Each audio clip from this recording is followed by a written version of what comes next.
Welcome back to another episode of Bass Fishing for Noobs here on the Paddle and Fin podcast. I'm one of your hosts, Sean. And I'm Susie Q. Thanks for joining us, guys, tonight. Susie, how's it going?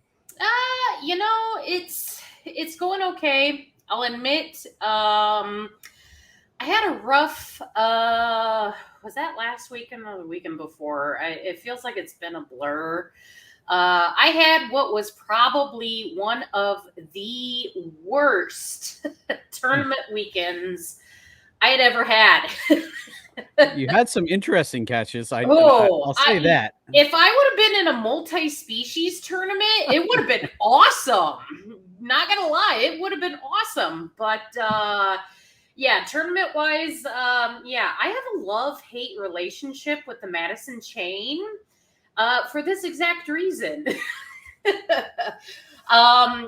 Tournament day, I completely blanked. That's not gonna lie, it was a little rough. But pre-fishing, I caught my first ever long-nosed gar. Completely surprised me. Like, I thought I had like a pike or something when I hooked it, because it was kind of felt like a log. I was like, oh, yep, I've probably got like a pike on or something like that. I brought it up and I was just like, holy crap, that's a gar, and I'm like, well, this will be fun, Yeah, what do I even do with that? Yeah, I mean, I always have grips with me, because you never know what you're gonna get. And it was pretty fun. And then what else did I catch? So day of tournament, I caught a pretty fat hybrid bass, so like a striped bass and whatnot. And then I caught a huge grass carp. Yep. I mean, I was going to say, that was a huge carp. It was huge, and so, like, I wasn't sure what I caught. I thought maybe it was like a catfish or maybe a pike at first, but like the way it just felt like it was just dead weight, I was like, I'm not sure what the heck this thing is. I was bringing it up and it was fighting pretty good. I was like, this is either just like a lazy pike or something. I brought it up and I was just like, you gotta be kidding me. This is a carp. Oh, yeah. Well, I mean, it sounds like a cool fishery because of the multitude of species, yes. But I can see where that would make bass fishing tough too if you're fighting through all those other species to try and locate bass at the same time.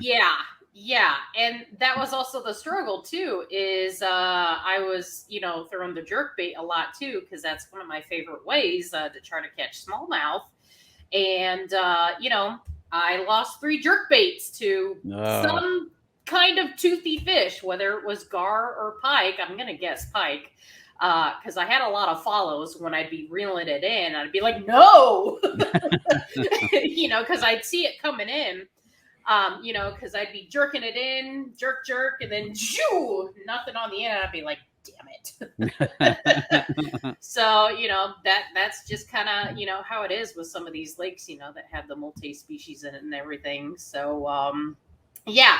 It was definitely a little tough, and I had debated obviously not this weekend or next weekend, but the weekend after. It's like the 15th or 16th. I had the choice between either a Wisconsin tournament or a tournament on my home lake on Banner. I'm like, yeah, no, I'm gonna do Banner. Yeah, I figured that'd be my go-to too. Yeah, so I signed up for that. So that's technically my next tournament. Nice. And then tomorrow's July. How crazy is that? Where is the season gone? Well, speaking of that, the June Noobs tournament finished up. So I wanted to give a quick shout out to John Hutek for taking first place in that, and Adam Chapman, who has been fishing Noobs tournaments for a while, got second place. So, both of them put up some really good numbers this month. I was kind of middle of the pack as usual.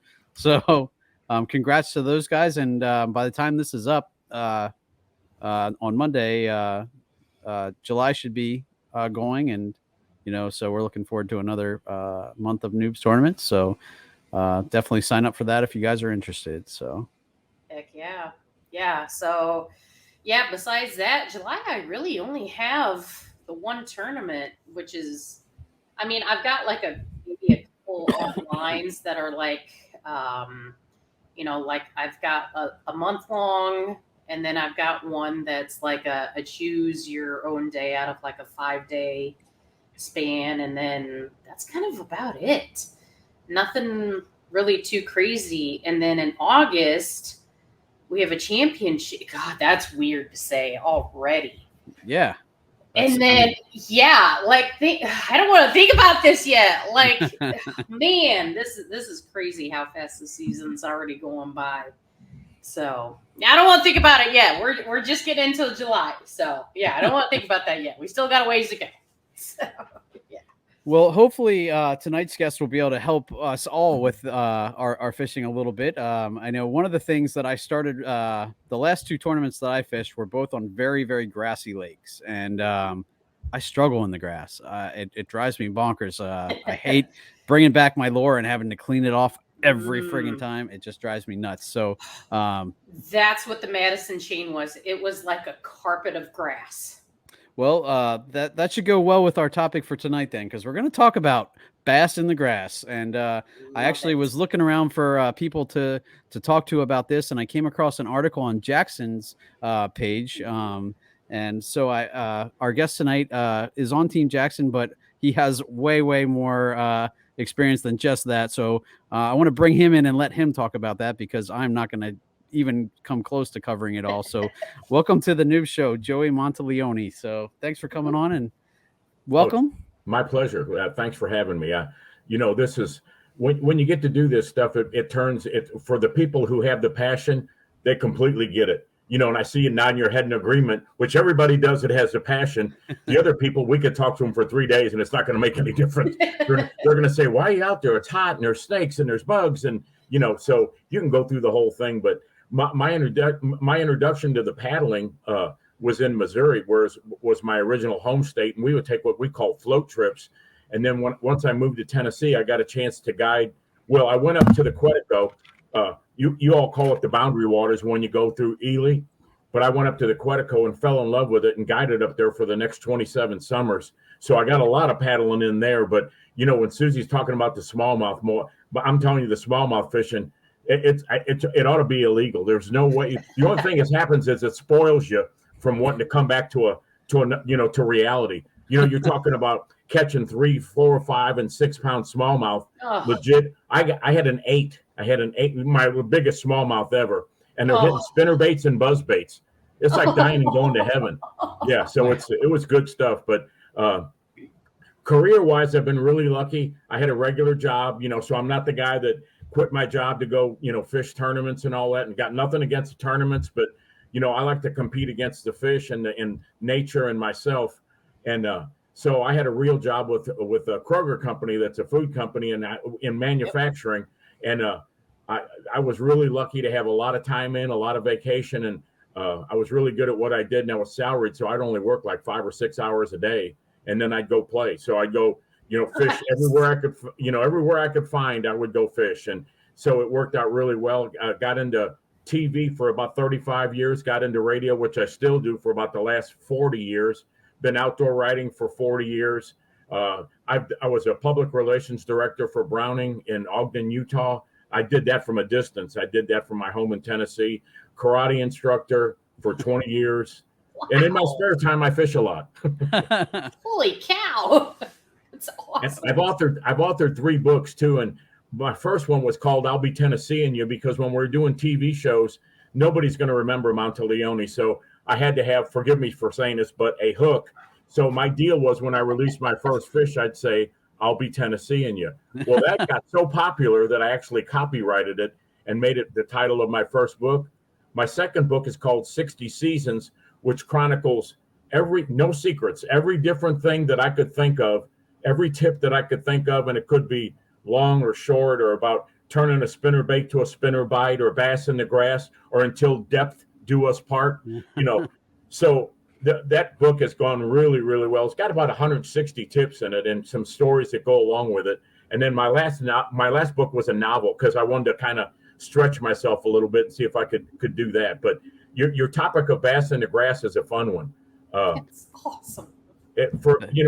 One of the little tricks that I use, and I'm not saying everybody should do it the way I do it.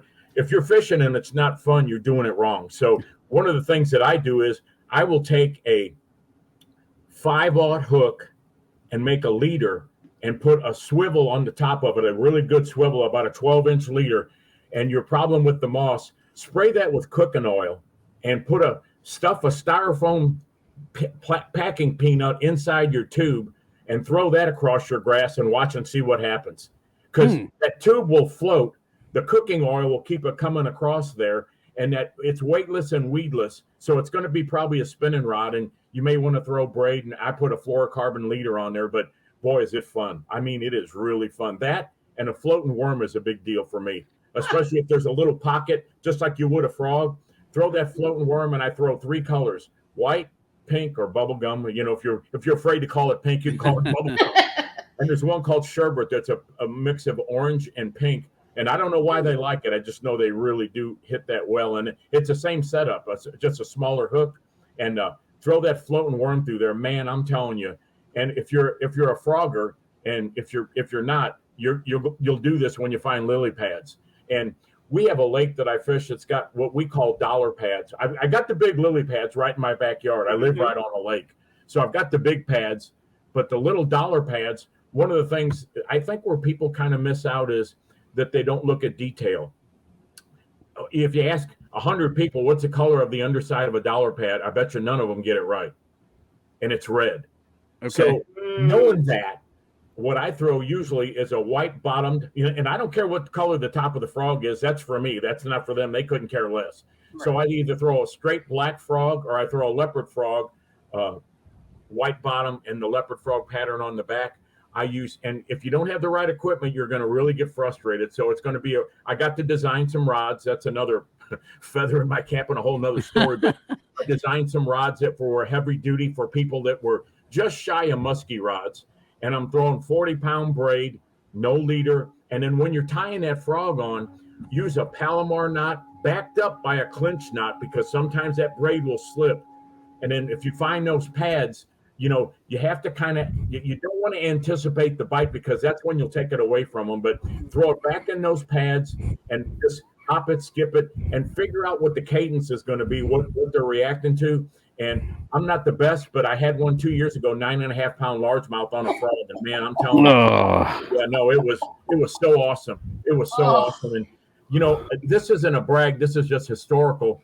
But I stopped counting my fish at 50,000 bass in the last 30 years. 1,500 of them over 5 pounds. I've got 7 over 10, 1 over 11, an 8-pound smallmouth, a 4-pound crappie, a 45-pound blue cat. And to Susie Q's talk, I caught some grass carp on a fly rod. Completely accidental, I can assure you.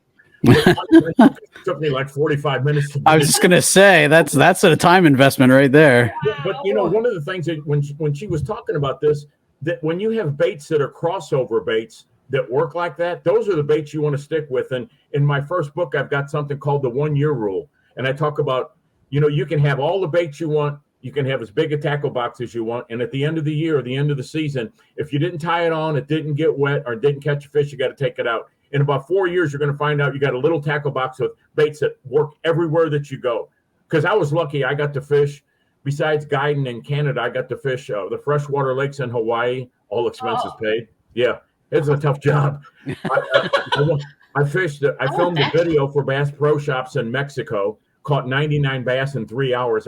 My triceps were cramping. I had to just say, hey, let's go back and we'll start again tomorrow.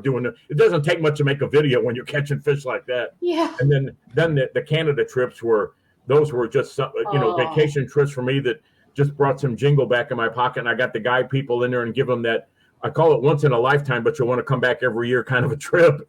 Yeah. So the bass in the grass too. Another thing I would tell people is, understand the dynamic of what's going on there. For example, when you get into the pads, listen for what we call Rice Krispies. And what that really is the bluegill are hitting mosquitoes and dragonflies. And when you hear that popping sound, well, the bass go in there and feed on the bluegill. So there's an entire cycle that starts there. So pay attention to everything that's going on with you right there. And it's not just pads. It can be any kind of aquatic vegetation, and I call it submergent and emergent. So if you've got coontail moss, if you've got lily pads, even bulrushes, which grow on the shallow side of the lake, if you've never seen them, when the red-winged blackbirds come in there and nest, the bass will wait under those nests for those little birds to fly out. And you can throw whatever you want, but that frog, they make bird lures, but you can throw a frog in or anything like that. It's not a widely known pattern, and that's another thing. You can establish a pattern. I call it first fish. Pay attention to what that fish is telling you, not literally telling you, but it's in 4 or 5 feet of water. It's on the shady side of the log. It's on the south side of the lake. And if you live north like you all do, especially in the spring, look for natural signs and then use a little bit of science. The northwest side of the lake gets the most exposure to the sun. So go there first because it'll be 2 or 3 degrees warmer. And if you can find sand or chunk rock or boulder or any of that stuff, you're going to find some fish. It's just going to happen that way. And you'll learn to journal. If you keep a journal, you'll find out that those patterns are repeatable. For example, here about 3 weeks ago, the bluegill were spawning, and I went out there to catch a few bluegill, and the first fish I caught was a smallmouth. And then I went a little further down, found a bluegill bed. The next fish I caught was another smallmouth. Went down a little further, and it sounds like a bad joke, but I caught another smallmouth. And what they were doing was raiding those bluegill beds. Mm-hmm. So you got to put that together. Don't just fish blindly. Think about what's actually happening right in front of you. And there's the 3 R's that I try to teach people. It's retrieve speed, which makes a tremendous amount of difference. Random action, which when Susie was talking about everything hitting certain baits like a jerk bait, that random action of that. And then to understand the pressure that a fish, or I guess it's not necessarily pressure, but the resistance, that's the other R, the resistance. When you feel something, when you're fishing a jig or a plastic worm or anything, you feel some resistance, set the hook. It's free. Don't wait or don't, when I was guiding, people said, well, I don't know if it's a fish or a stump. I said, well, set the hook, then you'll know what a stump feels like. So, don't be hesitant to set the hook. It's free, and set it often and set it hard. So there's a lot of little lessons. And again, I'm not trying to push these books necessarily because you don't get rich writing books, but through the summer months, and the books are available on Amazon, through the summer months, 25% of the profit goes to St. Jude's Children's Hospital in Memphis, Tennessee. So awesome. No, it's just, you want to give back. And that's another thing, like when you do kids events, I never shy away from doing community service and doing, being Italian, yours was usually court ordered, but community service for me is a badge of honor. I enjoy doing that. I really do like doing that. Well, awesome. Very cool. That's awesome. So, another thing, that study what it is that you're catching, that bass, largemouth and smallmouth. If you look at a smallmouth, the tail looks like a paddle, and they're capable of having bursts of speed of 12 to 15 miles an hour. So when somebody says, I took it away from the fish, no, you didn't. You made it look unattractive to the fish, and it just decided it didn't want to chase it that far. So that's in our hands. That's the thing that we probably need to do as much as anything. But if you look at, I often get the question, especially because I've got albums. I've got over 8,000 pictures on my computer, and most of them are just big fish. And when people say, so how do you, how is it that, I said, I think I've kind of cracked the code for that. And when you do that, you should understand first, when people say, well, I go to, if Susie says I'm going to Banner Lake, but I never catch any fish over 5 pounds. Well, the next logical question is, are there fish in there over 5 pounds? So I'm not saying that there aren't in Banner, but there are going to be lakes that people go to, or areas that they go and say, there's nothing wrong with fishing your little local river or creek or stream. But if you're looking for an 8-pound largemouth, you're not going to find it in there. It's not going to happen that way. So it's genetic, it's water quality, which can be judged, especially if you fish a river. If it's got that hydrilla in it, if it's got crawfish, if it's got hellgrammites, if it's got other active species in there, it's probably freshwater mussels. That water's getting filtered, so you're going to have water quality. If it's got crawfish in there, if it's got shad, if it's got frogs, if it's got snakes, when it's got a diverse food source for the fish, they're going to grow faster. I got a picture today of a shad that I found and I got out for a couple of hours because the nuts are out for the weekend for the 4th of July weekend. And when you fish big water, the one thing I want to really insist on, or not really, is ask people is, please wear your life jackets. Absolutely. We get drownings in the state, and it's constant that people are saying that, it's either canoers or kayakers, and they're not wearing a life jacket. Please wear your life jacket. And if you got a flag, put it on your boat. I run my boat's red, white, and blue. It's custom colored red, white, and blue, and it's even got stars airbrushed in it. And of course, I'm flying an American flag off the back of it, so it's not hard to find me. So, but I found a shad that was probably I didn't post a picture on Facebook or Instagram, but I'm on both of those. But the shad was probably about 10 inches long, and to have really big crappie, you got to have good shad. And with bass, you got to have. If crawfish is the number one food source for any kind of bass, and whether it's walleye or anything else, for every 5 pounds of crawfish that a bass eats, it gains a pound. So it's the Red Bull for bass. If they get a choice and a chance, that's what they're going after, and that's what a jig looks like. And you can make a lot of things look like a crawfish. So knowing your fish, knowing it's what it likes, what it doesn't like, those kind of things. When people, I would ask people. I love to fish farm ponds. If I have a choice, if I get a farm pond that I can go fish, I'll go fish a farm pond in a skinny minute.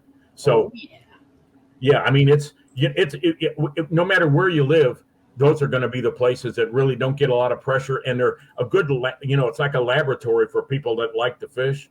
And what I tell people is start with the quietest lure first, and you can transform that into fishing big water too. Because if you throw a buzzbait, and I love throwing a buzzbait, and I've caught some big fish on it. But if you throw that first, then you're going to spook what's ever in there. Or, if you don't get bit, that's going to. So start with the plastic worm. Start with the weightless, weedless plastic worm or the tube or whatever you want to do.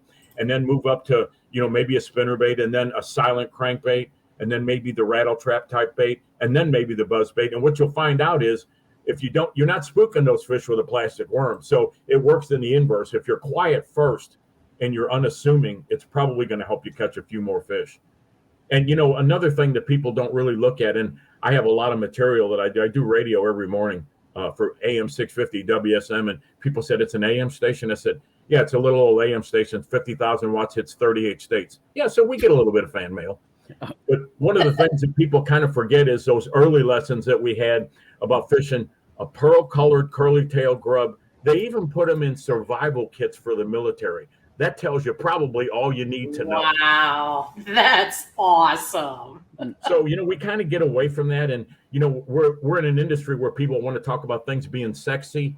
So if you think a $12 crankbait is sexy, when you go to the farm pond and you go towards the evening, get yourself a little black jitterbug and throw that out there. And I'm telling you, they don't quit catching fish. People just quit throwing them. And I'm all for innovation. Strike King is one of my major sponsors, been a sponsor for 35 years, and they come up with new stuff all the time. But this is the truth, and I guarantee you both of you do the same thing. When it comes out of the package, I alter that somehow, some way. When I would go to Canada, I would put a chartreuse back blade on my spinnerbait, spray paint a little bit of red on it, and drop some glitter on it, and it looks like a fish that's being scaled. If you've ever seen them when they feed the fish in an aquarium, when the scales fall down, those bass looked at that and said, something's eating, and it's not me. I'm going to go find out what that is. So it's, those little tricks that you can do really do make a difference. And, the old saying is that 10% of the fish, or 90% of the fish are caught by 10% of the fishermen. The people that are aware of what's going on around them, that makes a tremendous amount of difference. Gotcha. So, wow, there's a lot to unpack there, man. I feel like we could talk for a day and still not cover anything, but wow. So I wanted to ask you first, so I figured we'll start with lily pads as the number one, probably when most people think of aquatic vegetation, I think that's probably the go-to. Yeah. And I know one thing that I saw in the article that you wrote on the Jackson page was that you actually prefer a medium heavy rod over a heavy rod. And also you think 30-pound braid is, good enough, and anything over that is kind of overkill. Is that still accurate, or you think it is? Okay. I do a lot of things that are unconventional, and I don't do them to try to be different than everybody else. I do them because it's an experiment with, when somebody says I use 90-pound braid, I mean, come on, that should be on your weed eater. That shouldn't be on your fishing rod. Right. So, here's the thing, and this will make sense, I think, when you hear it.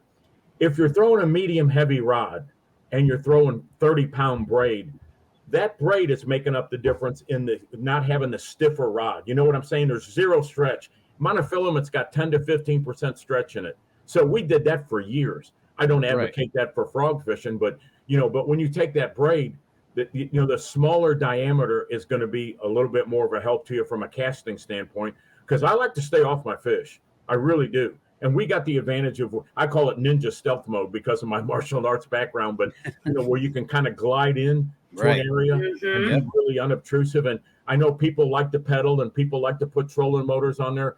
I want to, I'm 72 and I still paddle, and I want to paddle because A, it's good for me, and B, I can make such small corrections with that paddle and get in as quiet as I possibly can. And it makes a difference. Big water, small water, it does make a difference. So the braid coupled with that rod make it just as effective, I think, as, for years and before you all were born, when they came out with these worm rods and they said, it's stiff as like a pool cue and all this kind of stuff. And, that's all good macho talk, but it's not functional. It's not really what you need. And it's kind of like when people would question, my ability, and because I don't fish tournaments, and I say, well, I can tell you right now, I could fish with a broom handle wearing oven mitts and still beat you. So, it's not. Obviously, when you say I stopped counting at 50,000, you could back that talk up. That's pretty cool. Yep. Well, I fished 120 days last year and caught over 1,100 bass. Not to count the crappie and the bluegill, because when the bluegill are spawning, I put everything away. I take a 5-way fly rod and I go find those bluegill nests and throw a sponge spider over it. I mean, I love doing that. And that's the other thing. I don't get locked into this idea of, I've accidentally caught a 25-pound channel cat on spinning equipment. I got the kayak ride when I did that, but it's fun, Absolutely. It also said I had a good hook, I had a good sharp hook, I had a good knot, I had my drag set properly, I played that fish properly. So there's lessons in all of that. If you'll just allow yourself, just open up your mind to what the lessons are when you're out there. And if you don't, you should learn something, or it should back up something you already know. Every trip that you take ought to be some kind of a deal where you're saying that reaffirms in my mind that this is the right thing to do. And years ago, I helped a company develop a little small tube, a little silver tube. And when I saw it, when I was developing the color and the size of it, and I'm not much of a crappie fisherman. If I find them, I can catch them. But I started catching crappie on this. And when we developed it, I told the people, I said, I'll take every one of them that you make. So it was made in 1995. We didn't go public with it until like 2013. The first year that they had them out there, they sold 120,000 of them. It's a little silver tube, and it looks just like a minnow. And people have caught saltwater, freshwater. I caught rainbow trout, crappie, bass, bluegill, any species. So again, it's that crossover bait, and that's in your hands to make it. Susie would fish it at one way and one speed. You would fish it one way and one speed, and so on. So that's the random action I was talking about. That's why for years I did a tagging program where I had tags with my name and phone number on them and a consecutive number. You can't do that everywhere. It's illegal in some states. But I tagged one fish, and I didn't tag him. I didn't tag the little cookie cutter bass. It had to be over 4 pounds, or I didn't want to do it, because the little fish are liars. The big fish hold all the fish. So I tagged one fish that was 4 pounds. I recaught that fish 5 times and fished the same spot with every bait that you can think of, and every time it was on a jig or a plastic worm. So it's random action, it's silent, it's subtle, it's easily swallowed shapes, natural colors, all of those things. And again, these are in the books, but no secrets. I mean, that's the stuff that will help people catch fish. That's awesome. And I love the whatever bites is teaching you something, because that's kind of the way I fish. Do I target bass? Yes. And in tournaments, that's what I'm looking for. But if I'm fun fishing, I'm fishing for anything that will bite, I call it junk fishing, but I'm with you. I take spinning rods with me, and I got a little box of curly tail grubs and tubes and little small spinners and stuff like that to say, we had a TV show when the bass weren't biting. I told the cameraman, I said, we're turning this into a bluegill show. I mean, we hammered them. We absolutely hammered them. And, I did the tournament thing for a little while, and I always, it's one of the ways that I got my job with Browning. I was fishing a Redman tournament on the Arkansas River as a press angler. And I told him, I said, they had a big bass check for the press angler, and I said, I'm a good fisherman that likes to write. These other guys are good writers that like to fish. So I said, you can go ahead and sign those checks over to me right now, 2 days worth of checks. And they said, if you do that, we're going to put you on ESPN. I said, roll the cameras, buddy. It's going to happen. Both days, I got the big bass check, and Browning people saw me, and that turned into the next thing and the next thing and the next thing. And I fished a benefit tournament in St. Louis. One I helped start for a group called Dream Factory. It's for terminally ill children, and they grant them a wish. So I started that, and when I moved, I would go back and fish it and MC the weigh-in. And I got the big bass check, and I actually finished second in the whole tournament. And they asked, when you go on stage, they say, well, you mind talking about I said, no, I don't mind talking about it at all. I said, well, what were you doing? I said, I was pitching a black and blue jig. And I'm going to say this, I've never said this publicly, but I'm going to say it right here. Believe this or not, I'm the guy that came up with a pitching technique. I was doing it in the early 80s, and I've got a Bassmaster article that was written by a nationally known writer that saw me do this. And another person, Doug Hannon, you may not know of him, but Doug was a good friend of mine. When we were at the tackle show, before it was ICAST, it was called AFTMA. And Doug gathered a bunch of people. I had fished with him, and he wanted me to show people how I was doing that. But at any rate, I was pitching a black and blue jig at this tournament, and the guy said, well, I believe there's a lot of people pitching a black and blue jig. And I said, well, I was pitching them at boat docks. And he said, well, again, I'm going to tell you, I think there was a lot of people pitching them at boat docks. And I said, well, here's the secret. I was pitching them to boat docks. So anyway, I'm in Missouri. I had started a tournament called Dream Factory for terminally ill children, and I would go back every year and MC the tournament and fish the weigh-in. And I got up there and I had big bass for the tournament, and I finished second. And so I was on the stage, and they said, so tell us about, do you mind telling us about your catch? And I said, no, not at all. I was throwing a black and blue jig. And they said, well, a lot of people throwing a black and blue jig. And so I said, okay, well, I was throwing them at boat docks. And they said, well, a lot of people are fishing boat docks. And I said, I was fishing boat docks with spider webs under them. And they said, spider webs? I said, yeah, nobody fished under there in a week. True. So you don't have to be smarter than everybody, just a few people and the fish. Yep. So it's, the tournament thing is a game of strategy. And I used to fish just to kind of relax. I wanted to have fun. And, I fished, I didn't start until I was about 10. And I fished for a year and never caught a fish. I probably only went fishing about 10 times, but I knew I was going to like it. I didn't ever think I was going to be good at it. But then I started getting a little better at it, and then I started liking it more. And then you know how that is, you just catch the fire. Like everybody else, I went out and bought a gigantic tackle box and filled it up and mistakenly thought that was going to make me a better fisherman. Yes. When I guided, I used to bring a paper bag. And Bill Dance is a friend of mine. I got him to autograph some of these paper bags, and I call them Tennessee tackle boxes. And when I get out there, people would say, is that your lunch? I said, no. I said, I've got a jig and some pork frogs, a spinnerbait, and a crankbait in here, and I'm going to kick your butt all over the lake with just using these baits. So, it used to be I would tell people, I'd have people challenge me about jig fishing because it's really what I like to do. And like I was saying earlier, I'm the person that came up with that pitching. If anybody wants to dispute that, I can show you, I can show you articles and give you the stories behind it. But at any rate, that jig thing, I got to be known locally about that. And I had people saying, well, I want to fish with you. And I said, I'll put you on a list with the other 400 people that want to do that. But, I went fishing with a guy and said, I want to go jig fishing with you. I'm going to give you a jig lesson. I said, I would love for you to do that. And I said, matter of fact, I'll tell you what I'll let you do.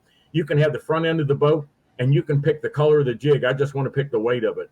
So when the day was over, I had 21 and he had 2. And so, it's really more about, I fished with Rick Clunn and fished behind him when we were pre-fishing the tournament. And he was the guy that looked over at me when I was pitching that jig and he said, I don't know what you're doing, because I was catching fish behind him.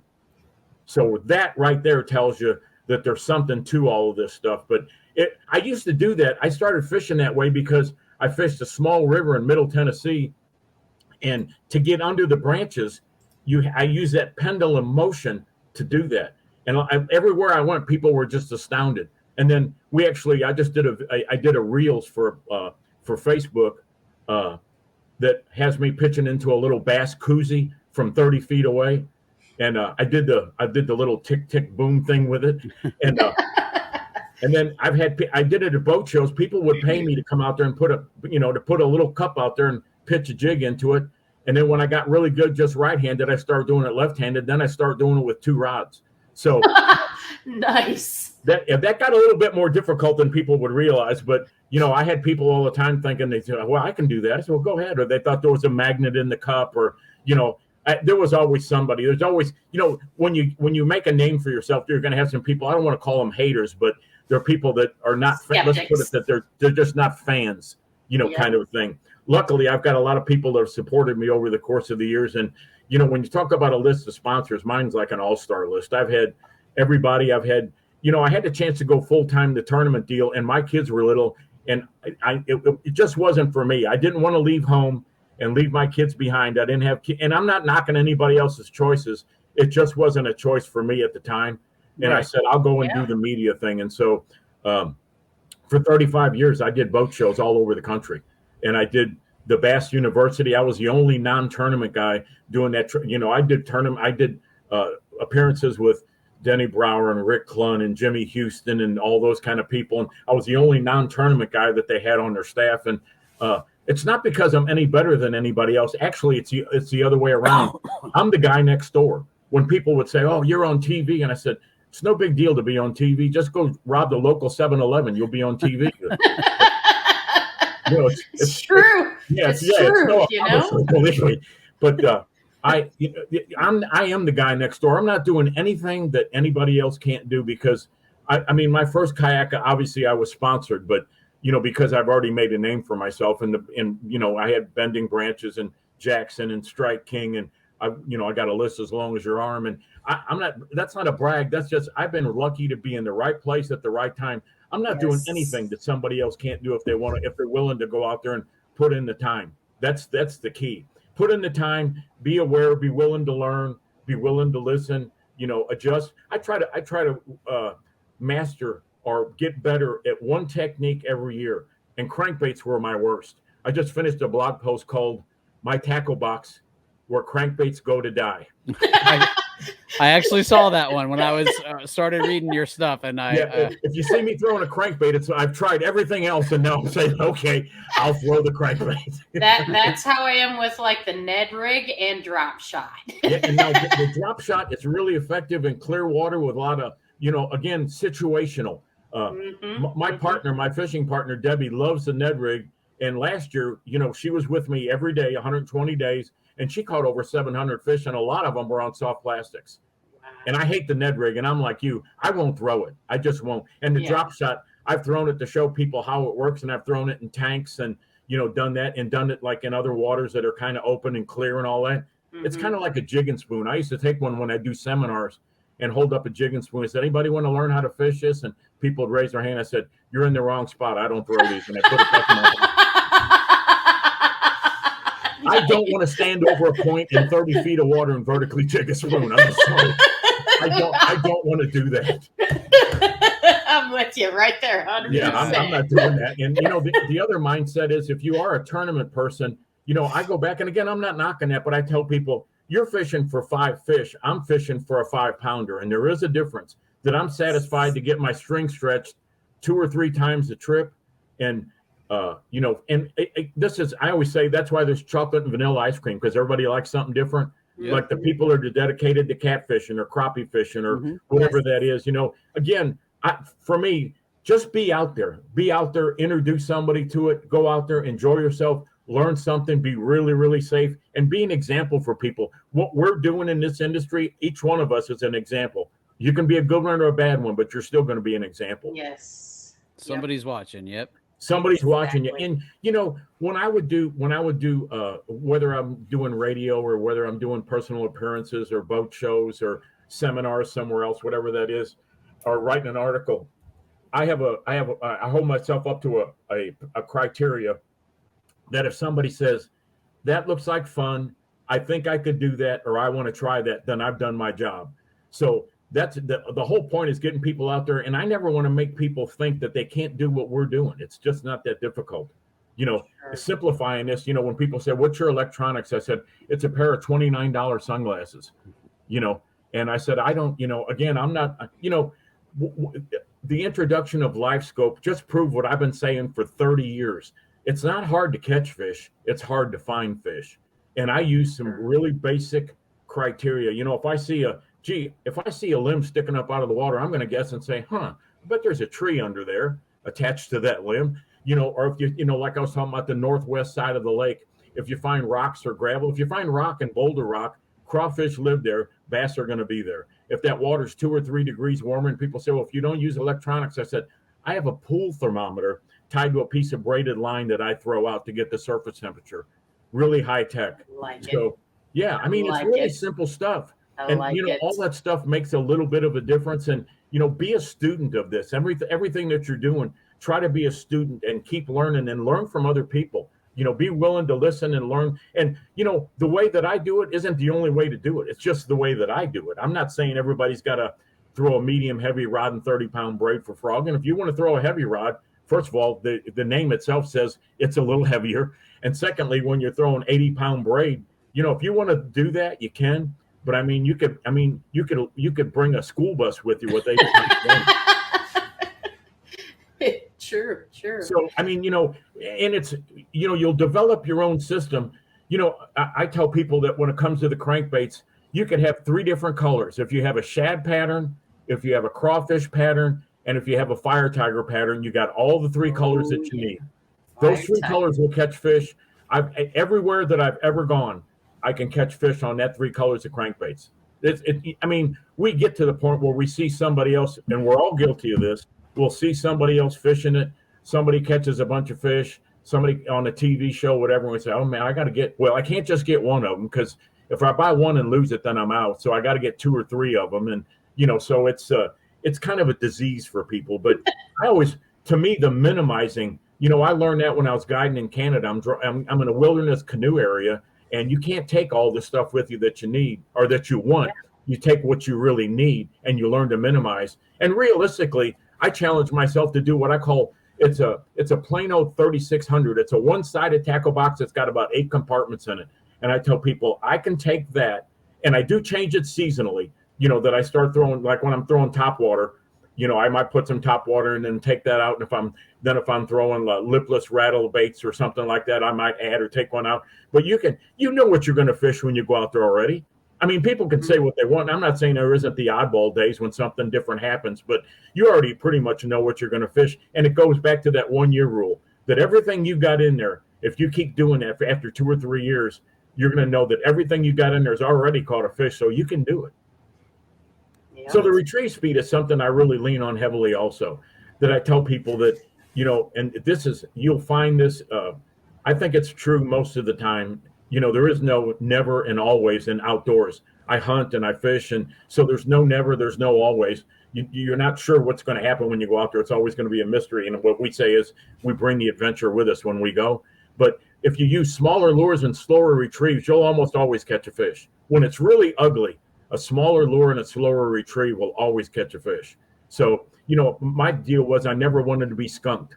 I always, you know, once I got to a certain level, and I might be out there and it might be late February and I'm throwing and nothing, and I catch a 6-inch bass and say, whoop, okay, that's it. I'm going home. I caught my fish. You know, so, you know, it'll make you better at doing that. And you know, for years I counted numbers of fish, and this year, and I'll probably be criticized for it, but this year I'm counting the trips, but I'm not, I will tell you how many fish I caught in a day, but I'm not keeping a running score, because I was doing that. Sometimes I say people do the right things for the wrong reasons. And I was doing that so people would be impressed and say, wow, that's cool. Your goal was 1,000 and you caught 1,100. I don't care now. I'm going and I'm fishing and I'm having fun. And if I catch 7 or if I catch 17, I'm good. You know, and that comes after a lot of years of catching a bunch of fish too, where you're saying, okay, I've done that. When I was in the martial arts, and there's some parallels with karate and kayaking, believe it or not, that you use your core, you know, that there's a lot of movement and it's a one-on-one deal. And they talked me into fighting in tournaments, and the first tournament I fought in, I won. And then, you know, it was for the whole Eastern United States. And so I said, well, that could have just been luck. So the second year I went back in, I won. And so I said, well, if I could do this a third time, that would really prove something. And I won. So, you know, at that point, I said, kind of like with the fishing, I said to myself, I don't have to do this anymore because I don't have to prove myself. I know how to fight. I know how to defend myself. So that just doesn't matter anymore. When people ask me, I said, well, when you fight in karate, I said, the same places hurt. They just hurt for longer now. So I said, it was time for me to, it's a younger man's game. It was time for me to step aside. And I enjoyed that part of it. But then you kind of move and you develop into, you all are not the same fishermen you were when your daddy and grandpa took you to a farm pond. You developed and you're having fun and you're using that skill set to learn other things. And again, every time you go out, you're learning. And when you pass that on to somebody else, at 72, I tell people I don't even buy green bananas anymore. So for me, it's one of those that my legacy is going to be passing on to other people. That's why I wrote the second book. I didn't want that knowledge that I gained the hard way leaving with me. I want people would say, well, I never really thought about that. For example, you got plastic crankbaits, and years ago they were all wooden crankbaits, and the Pose crankbaits were made out of cedar.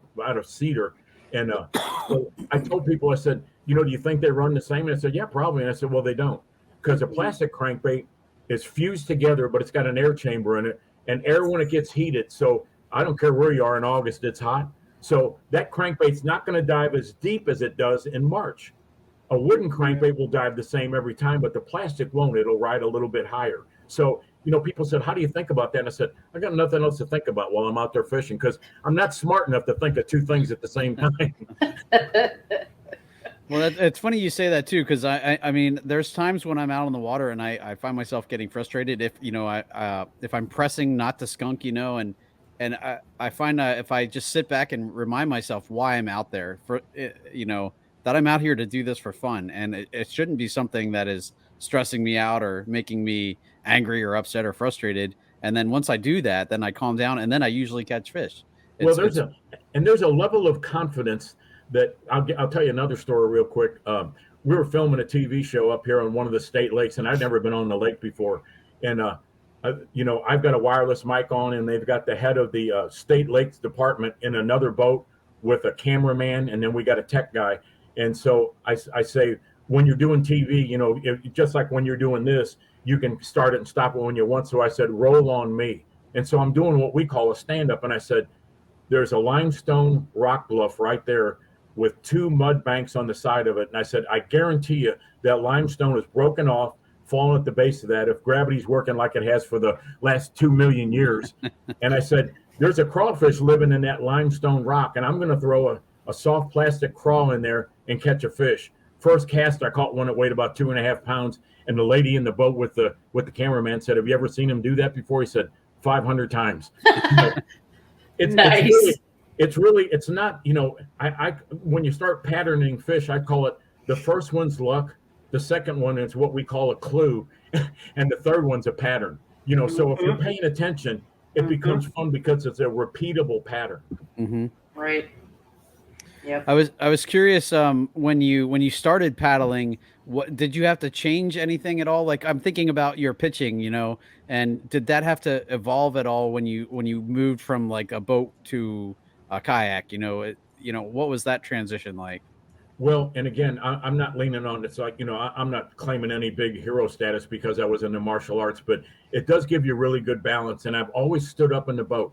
I did it in a 10-foot flat bottom boat. I did it in a 21-foot bass boat, and I did it in a kayak. And when I was transitioning into the kayak, I had somebody with me, and they said, the cameraman asked the person on camera, said, you think Joey will have to make a big transition fishing from a boat to a kayak? And the person looked over and said, I think he could catch a fish standing on a 2x4. So for me, it's like, it's having that balance. And again, it's having that confidence. And you also have to know when it's time to sit down. The old story, living in St. Louis, somebody used to say somebody stood up when they should have shut up. For me, it's one of those that I stand up in the kayak because I like fishing plastic and jigs and those kind of things, and it facilitates the hook set. And we were having this discussion today.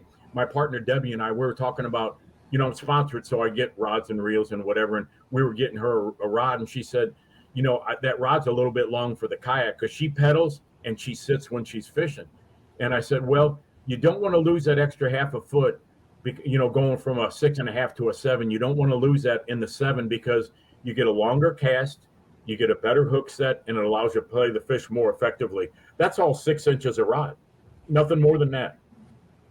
So, I've done so many blog posts and so many seminars that it was simple for me after 35 years. I just, as I say at the Grand Ole Opry, you plug in, you pray, and you play. I would just show up, and I knew what I was going to do already. Had a little box of baits that were kind of my outline. But when you're doing all that stuff again, the confidence that you have in the baits that you're throwing, and having people understand, that.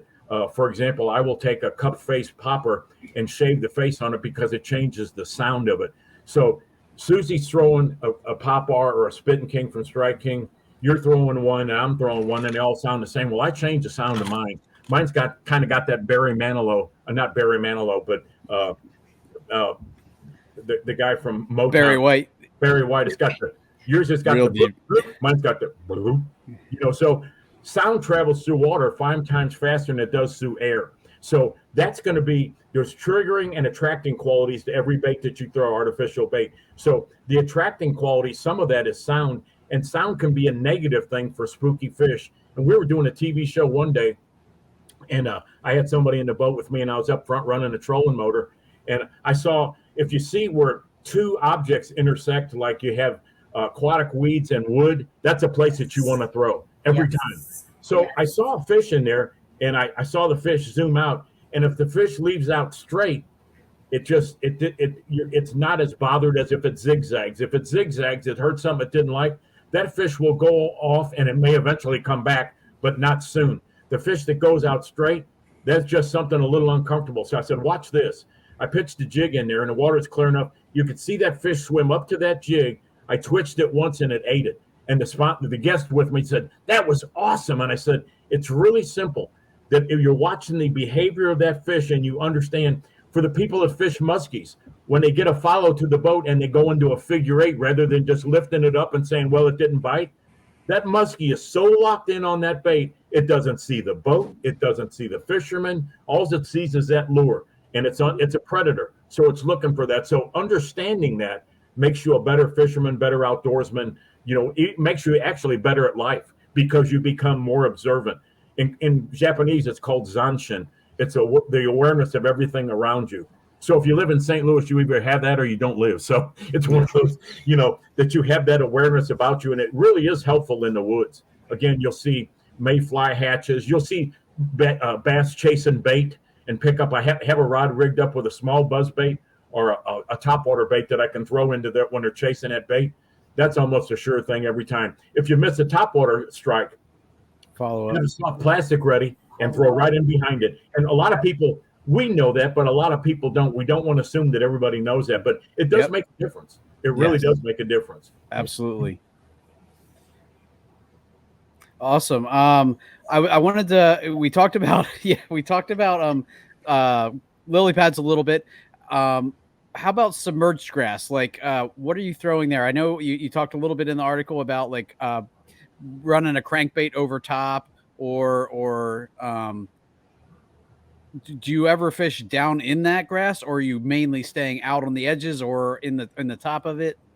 Okay, I see Susie's head exploding. Let me give you one little firecracker for your head. Change out the front hook on a lipless crankbait to the next size up. So if it's got, I'll put a number, like a number 4 on there if it was a smaller one, and that takes the nose down a little bit because it adds a little bit extra weight, and then rip it through that grass. And it's got to be the right kind of grass. If it's real thick, I mean, you're just going to get stuck, but it'll tick that grass. And it's kind of like taking, if you ever thrown a square bill crankbait and get what I call a deflection bite. Like you throw past a submerged log and it bounces off there, that fish just comes out of nowhere and hits it. You'll get the same thing with that grass bite. The other thing is I will take a spinnerbait, and again, I alter everything that I throw. And I'll take a double willow leaf spinnerbait and I'll put a blue glimmer shad skirt on it, because where we are here, the shad spawn is on right now. So I'll put a blue glimmer, and I'll take that double willow leaf spinnerbait and I'll clip off the front blade, leave the black blade, a silver blade, and boy, does it look like a shad. And when you kill that at the edge of that grass, it's probably when you're going to get hit, and it helicopters down and it drops. You get a bunch of hits doing it. It's kind of like your frog bite. Don't parallel the edges. Throw into the slop and bring it back to you. When it gets to the edge, that's when it's going to get bit.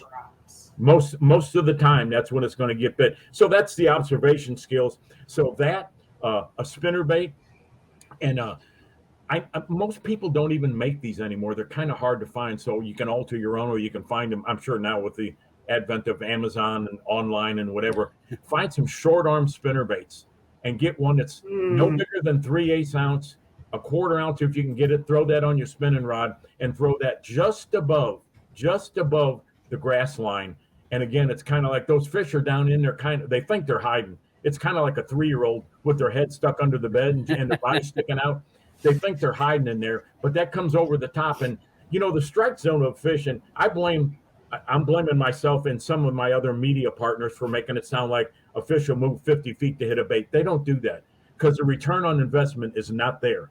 So, the closer you are to that fish and the more natural you make that look, that's your job, and it's a fish's job to eat it. So if you can put that, when I see wood, like I said, if I see wood and weeds, any kind of aquatic vegetation, I'm throwing in there. And I will keep a rod rigged up with the tube that we talked about earlier, the big tubes, and I'll drop that right in the middle. There is nothing more fun than seeing that line jump or feeling that pull down when you're in there, or if you're pulling it back through there and you see those weeds part. I mean, it's like the Red Sea, only it's the green sea. Yeah. And they're coming through there. I mean, it'll make the hair on the back of your neck stand up. The hair I got is on the back of my neck. I'm the same way. I'm right there with you. That's where my hat's on there. But yeah, definitely. No, that gets your blood rushing, and when you see that trailing going on. And make it, and you want to make it easy for them to find. If you're throwing a frog in there, you don't want to run that back like 500 miles an hour. Make that thing, flip the tip up so it makes it hop in there, and it's disturbing that a little bit more. And I think the fish will track that. And then when they get to the end, it's finally like it becomes abundantly clear that it's open. If it's real heavy stuff, if it's pads, don't be afraid to throw into the pads. And then when you throw there, when you get to that little hole and you'll see a hole in there, leave it in there, take your rod tip like this and start hitting it with your finger. It'll make that bait just kind of tremble as it's going through there. They will absolutely go nuts on that, but you got to be ready for it. So it looks like it's kind of quivering is what it amounts to. And it's your presentation's got to be just a little bit different than what they're used to seeing. If you're fishing heavily pressured waters, I'm fishing this lake and I'm learning it a little bit more. And I've lived on rivers before and I've fished everywhere. I mean, because of the TV show and because of my guiding, I've fished at a lot of different places. And out of there's another chapter in one of my books called "If It Floats, It's a Boat," because I've fished out of everything: pontoon boats, canoes, john boats, homemade boats, the whole 9 yards. But the main thing is, it's not the boat. That's just a place to stand as far as I'm concerned. It's becoming proficient. It's kind of like when you get when you start talking about a worm bite, people say, well, what does that feel like? I said, could feel like a tap, could feel like a tap, could feel like it's just somebody's pulling on it. It could feel like somebody cut the line and it's swimming under the boat. And, when I was teaching somebody one day how to fish a plastic worm, I said, the hardest one to detect is when they just pick it up and swim under the boat. And it happened about, I don't know, maybe 20 minutes later. And I said, there's one swimming with it under the boat. Watch this. Well, if you want to figure out how to take a 7-foot rod and turn it into 2 3.5s, that's the way to do it. Wait till they get all the way under the boat and then snatch it real hard. So what you're really feeling for is something different. Anytime it feels different, set the hook. I've had fish that, and I guess we all have had this, where they'll knock a spinnerbait sideways, or they'll hit a crankbait, they don't get it, and you throw back in there and then you catch them again. So, be alert for that. And, when I talked, one of the things that I did too was I incorporated this into my seminars. It's called the 4 functions of a fishing rod. So you should be able to cast it and keep it in the same zip code. You should be able to feel what's going on. You should be able to set the hook and then play the fish back to the boat. So all that comes into play. And when I say feel that, because of the grass that we're talking about, if you're throwing a spinnerbait and you get a couple of little grass particles on there, you should feel that. You should feel something different when you're doing that. If you're not paying close enough attention. And when you're fishing your feel baits, you got 3 contact points. If you're fishing a jig or a plastic worm or a craw, so you've got the rod tip, the rod handle. Try setting the line over your thumb. Your line, just as it's coming over the reel, set it over your thumb. That never gets calloused, and it gives you a 3rd contact point. And as soon as you feel that, you can react to that. So a good hook set is vital to all this stuff. And leave a little slack in your rod when you're setting the hook. When people say, well, why do you do that? I said, imagine that you've put a nail in a piece of wood, you've started it. You can't take the hammer and just set it on there and push it down. You take the hammer back and smack down. When you leave a little slack in your rod, that's the inverse, but it's exactly the same setup. Is that now you're getting the maximum amount of power. You can put 11 pounds of pressure on a hook point, so you can drive it through the skull of a bass. Everybody's already done that when you got a good hook set and a sharp hook. So that's another thing. I keep a little diamond file in my pocket, so I can touch up a blade when I'm going through there, because I just did a radio spot on how to lose fish. Because if you can figure out a way to lose them, believe me, I've lost them every possible way that you can think of. Drag too loose, drag too tight, good knot, bad knot, whatever it might be, that I've lost fish from a bunch of different ways. Not keep, one of the things when you're playing a really big fish, maintain control. I sit down in the kayak and stick your rod tip in the water, because then they're working against water pressure rather than the air. And that's a lot more water pressure than there is air pressure. So if you can do that, it makes it a little harder on them. And when they go left, turn them back right. When they go right, turn them back left.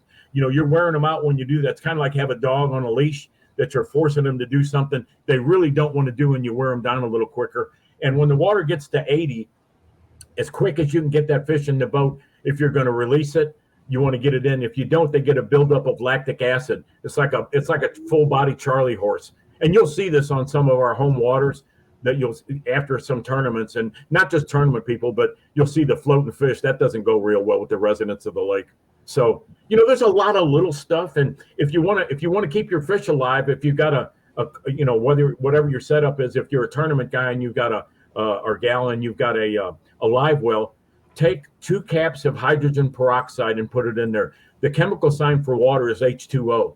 The chemical sign for hydrogen peroxide is H2O2. So you're getting that many more parts per million of oxygen in there, and it makes it easier for them to breathe. Now, the great American way is if 2 caps is good, 20 is great. Well, you'll fry their brains when you do that. They get over-oxygenated.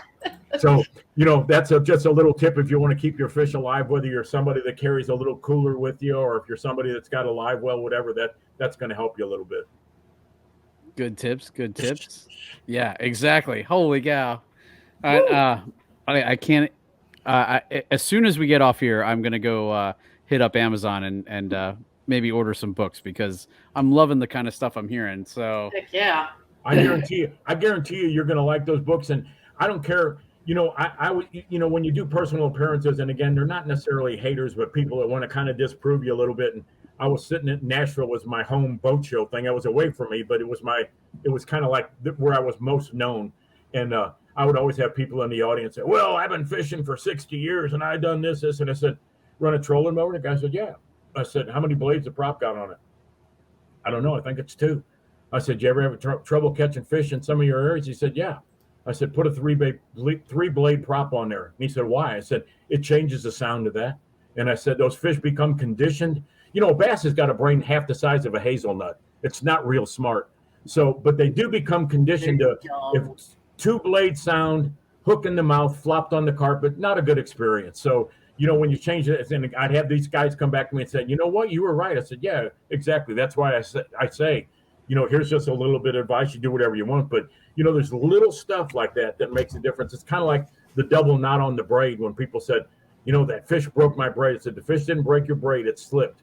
A lot of that braid's got a little bit of a wax coating on it. So if you do the Palomar knot and come back with a clinch knot, you're doubling up that knot. It's not going to come on. You'll have to clip it. It's not going to come untied. That's just not going to happen. So there's a lot of little, and the book is just, I've already made my money. Everything I got is paid for. I can never spend all the money I got if I live another 30 years. So the books are my way of telling people thank you. Here's a little bit of tidbit of information. The first book is called I'll Be Tennesseeing You, a history, his story, and some fish tales and tips. And it's a little bit of my personal story. And I did that because I want people to feel like, you know what, if he can do that, I think I could do that too. So it's a little bit of that. The second book is all fishing. And it's crappie, it's catfish, it's trout, it's bass, it's everything that swims. And it talks about little things that people probably just wouldn't think about. Some things that people would say I would have never thought of that. So I wanted to have that down in a written form, or if you like to download the Kindle part of it. But either which way, I wanted that information to be available to people. And, when I was first putting the books together, people said, well, you can get $40 for that. And I said, I don't want $40 for it. I said, I want it to be less than $20 because I want that kid that's out there cutting grass that's 12 years old and wanting to buy my book to be able to say, I can afford to buy that. And I didn't have to break the bank to do it. So I did it as much as a public service as I did for making a few bucks on the side. I've made a few bucks on the side for my entire life. I've never just had one job. And what's the title of the second book again? 60 Seasons, a fishing guide.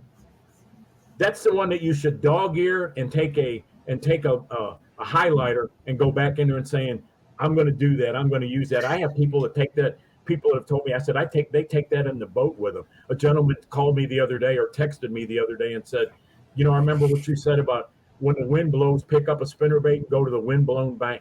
And he said, I did that. And he said, I caught 5 fish so fast. And he said, man, I would have never believed that. And the guy said, I've been fishing longer than you have. And I said, it's not that. It's that paying attention. It's that experience. And then it's being willing to share them. I don't have any secrets. I want you to catch fish. I want you to feel the same success that I do. Then there's nothing quite like, with Debbie, when she caught her first 5-pound bass, people said, did that make you mad? I said, make me mad. I said, I was tickled to death. I want to see people succeed. I've done mine. I've caught all the fish I need to catch, and I'm not saying I still don't get excited about a big fish. I do. And I'm not saying I don't lose sleep over the really big ones that I lose. I still do. That's why I keep going back. Absolutely. Absolutely.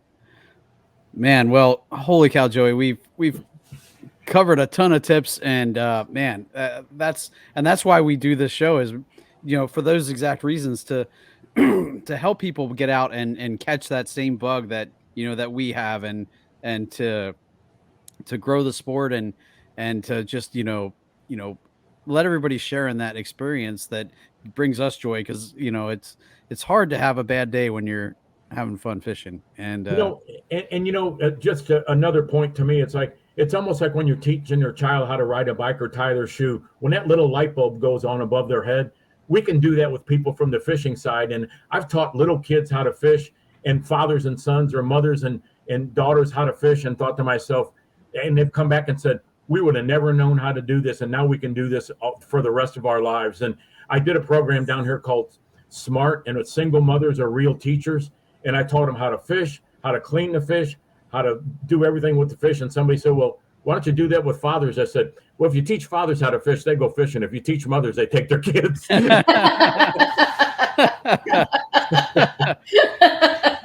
Oh, that's funny, but it's not wrong either. That's bad.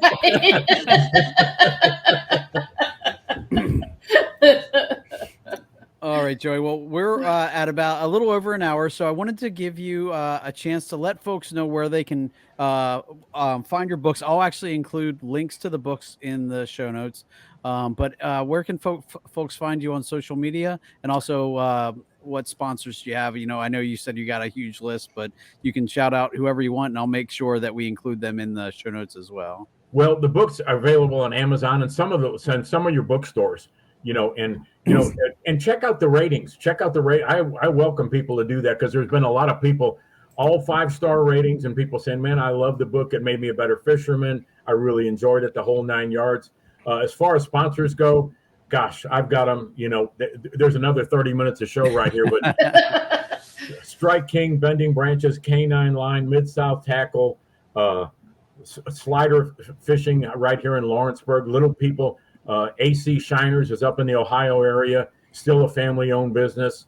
I've had just so many people that at Jackson Kayak, and it's just crazy. Frog Togs for rainwear.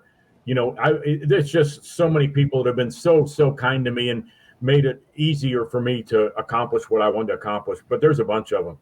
Okay. Like I said, if you would just send me a list, that way I can include it. Also, like your radio show, where's that available? And, anybody else, any place else, like your written media, where can folks find that?